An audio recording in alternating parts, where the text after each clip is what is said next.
Oh, how it pains me to do this review. You know, this video was originally going to be an absolute praise fest because this figure is so good, but then the Fire Nation attacked and all is ruined. Greetings people of YouTube, I'm Screaming Star, and in this video I'll be reviewing the Magic Square Detective, also known as a third-party Legends class HOUND figure. So after my last video, I decided that I want more Legends class toys because that Starscream was just so good. Then I went and bought this guy because I love Hound's G1 design and green is my favorite color. Hound himself is an earth-loving Autobot who was originally going to be the Kid Appeal character, but then he got cut by Bumblebee LMAO. He possesses holographic powers and has the alt mode of a Jeep, which I think is really cool. And this packaging also looks very cool. It's got a lot of green and that for an artwork is just stunning. And when I finally opened the box up, the figure inside is very good looking. I'll give him that, but looks aren't everything when it comes to toys. And before I lose my will to live, let's take a look at his accessories. You get his holographic gun, his shoulder missile, and these two accessories that'll play more in the vehicle mode, so I'll talk about them later. This gun looks quite nice, especially with this lush silver paint. Plug it into his hands and that looks good. You can enhance it by using this hologram effect part.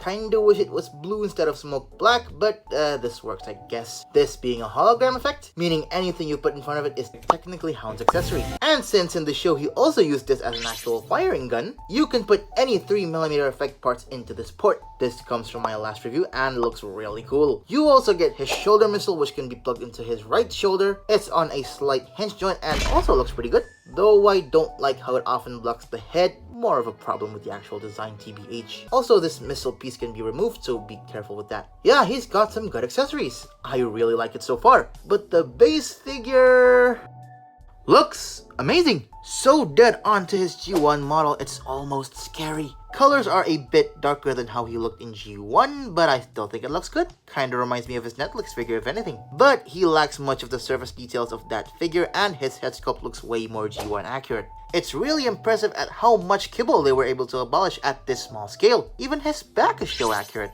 And, you know, my Netflix Hound figure had a broken head. Well, this guy has...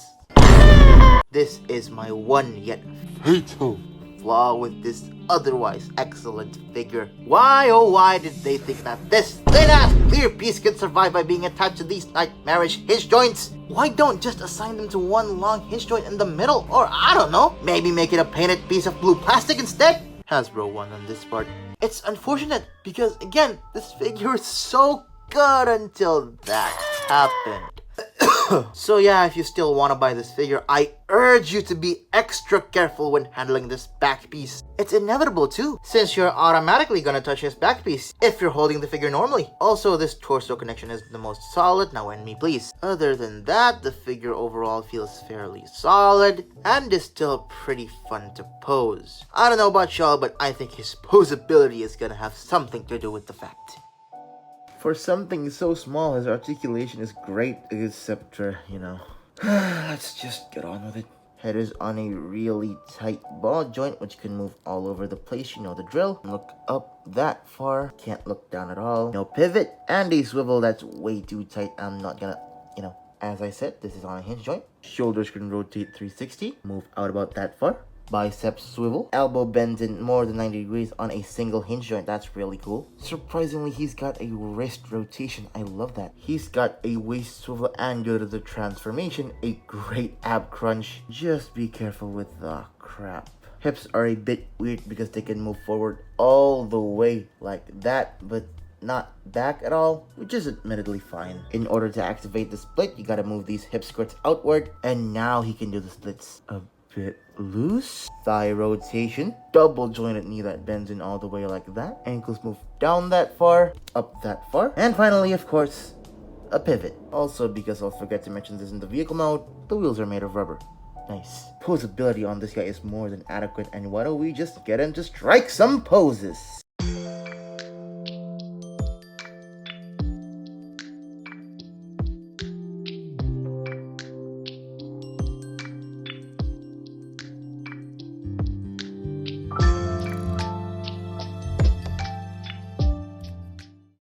This figure was, and to an extent still is, so fun to pose. It's amazing what they were able to pack in such a small figure. Well, you get the point. Size comparisons.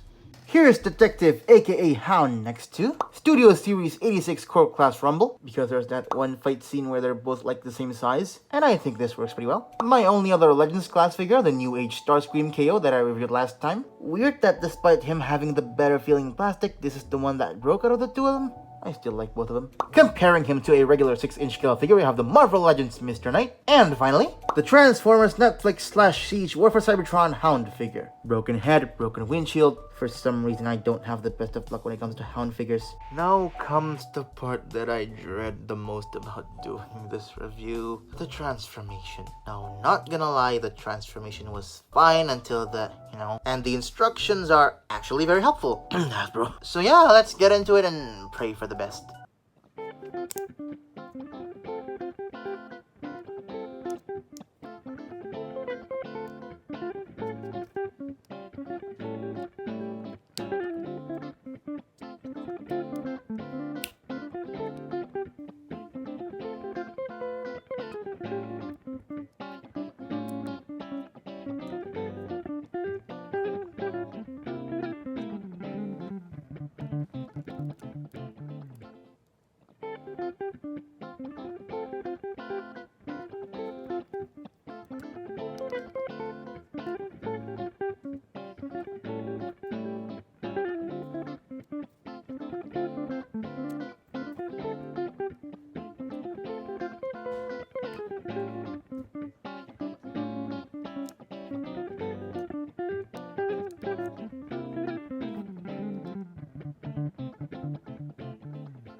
This Jeep mode looks so good, but now that cracked windshield is front and center. This is genuinely devastating, and I honestly expected better from both myself and Magic Square themselves. Now I don't know if I want to pick up their jazz or not. But complaining aside, I absolutely adore this Jeep. It's so compact and feels very nice in hand. It's also cute as fuck. Even got some interior details. That's very cool for something this small. To complete this Jeep look, you can attach this gun into the back. And this spare tire would integrate here, but I lost the connecting piece, so that's not happening. Gosh, I really like this figure, but let's just get into the size comparison and not talk about how I truly feel.